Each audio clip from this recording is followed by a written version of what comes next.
Hi, today I'm presenting chapter 5 through 8 of Leading Change by John Kotter. These chapters move from planning change to actually implementing it.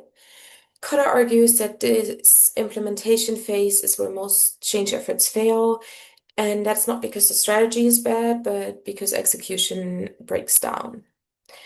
The chapters focus on four major steps in the eight-step model: communicating the vision, empowering broad-based action, generating short-term wins, and consolidating gains to produce more change. These steps are critical because they address human behavior, and changing behavior is much harder than writing a strategy.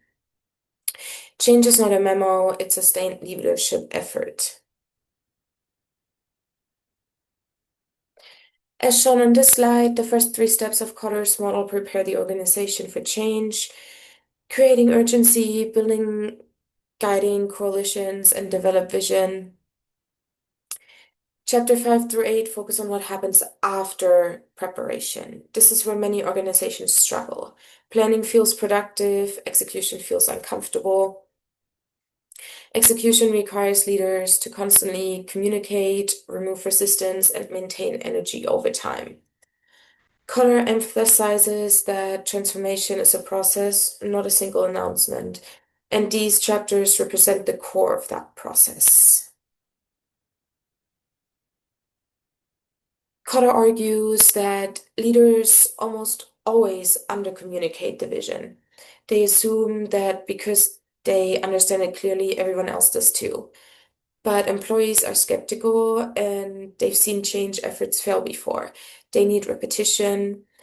Communication must be simple because overly complex messages create confusion, and it must use multiple channels. For example, formal presentations, meetings, informal conversations, written communications, because people also absorb information differently. And most importantly, behavior must align with the message. If leadership says collaboration is important but rewards individual competition, the vision loses credibility immediately. Communication is not just about words, but it's about visible consistency.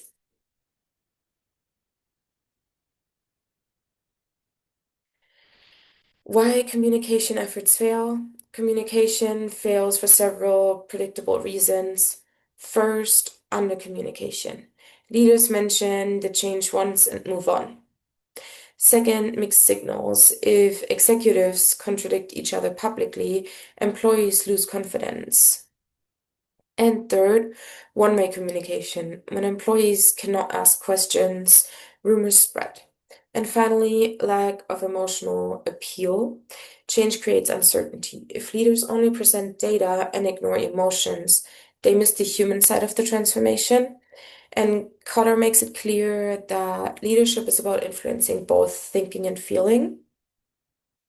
People commit to change when they feel part of it and not when they're just ordered into it.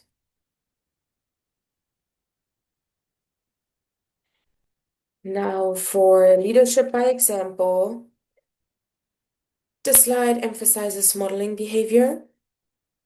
Employees constantly observe leadership actions. They evaluate whether the change is real or temporary. And if leaders continue old habits, employees assume that the change is optional. For example, if cost efficiency is part of the new vision, but executives continue unnecessary spending, the message collapses. And trust is built through consistency. Cotter argues that credibility is one of the most valuable assets in transformation. Once credibility is damaged, rebuilding momentum becomes extremely difficult.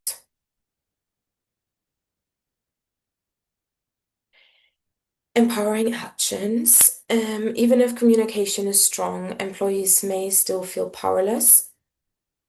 Cotter explains that barriers often prevent actions.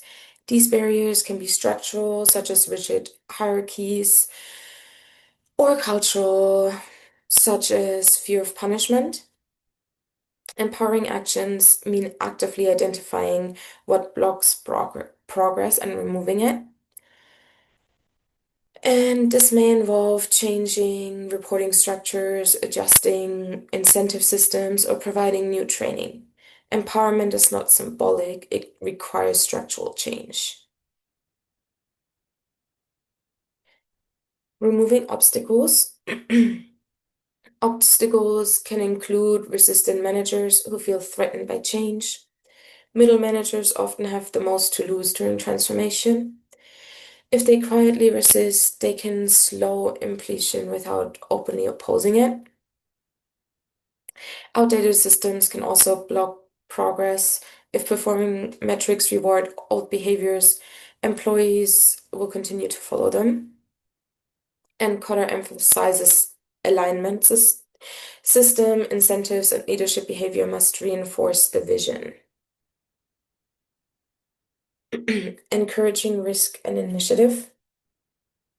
True empowerment involves allowing people to experiment. Change requires innovation, and innovation involves risk.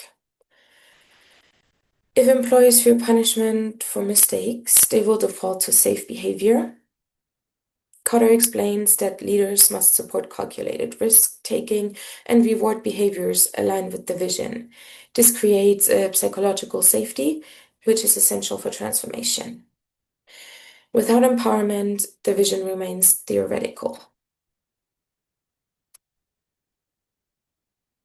Now, why short-term wins matter? Large-scale change can take years, and without visible progress, employees lose energy. Short-term wins provide evidence that the effort is working, and they reduce resistance because critics have less room to argue. Cotter stresses that these wins must be intentional. Leaders should plan for them early in the process. What makes a win effective? An effective win must be visible so employees can clearly recognize it. It must be meaningful and connected to the vision, and otherwise it does not reinforce the transformation. And it must occur within a time frame that maintains momentum. For example, improving customer response time within 6 months can demonstrate progress in a service focused transformation. Wins create confidence, and confidence fuels further actions. The risk of the risk of skipping wins. When leaders fail to produce short-term wins, transformation loses credibility. Employees may think this isn't working. Critics regain influence. Momentum slows. Cotter argues that failing to generate early wins is one of the most common reasons change efforts stall. Momentum is fragile.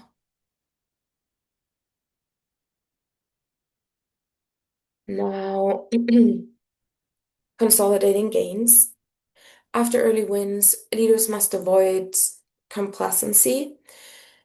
Wins are not the finish line, they are leverage. Leaders should use the credibility from earlier success to tackle deeper structural issues. This may involve changing politics or policies in the company, restructuring departments, or replacing leaders who resist change. And transformation becomes sustainable only when the system aligns with the new vision. Now, for the danger of declaring victory too soon. One of Cotter's most serious warnings is against declaring victory too soon. Early success can create false confidence. If leaders relax pressure, employees may revert to old habits. Cultural change takes time. Cutter emphasizes that transformation must continue until new behavior becomes normal and embedded. Celebration is important, but premature celebration is dangerous. Using momentum strategically, sorry. Momentum from short-term wins should be used strategically. Leaders can promote individuals who support the vision. They can align hiring practices and performance systems with the new direction. They can remove persistent optical obstacles. This stage requires courage because deeper change often challenge entrenched power structures.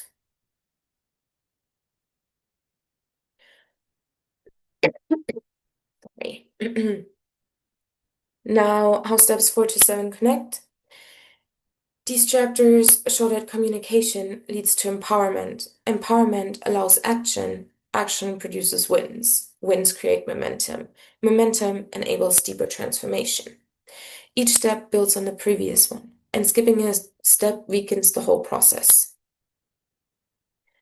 Now, for the final takeaways. In conclusion, chapter 5 through 8 demonstrate that execution determines success. Communicating the vision requires repetition and alignment. Empowering actions requires removing structural barriers. Short-term wins sustain energy. And consolidation ensures that change continues until it becomes embedded. Cutter ultimately shows that transformation is not about a single initiative, it is about sustained leadership over time. Thank you.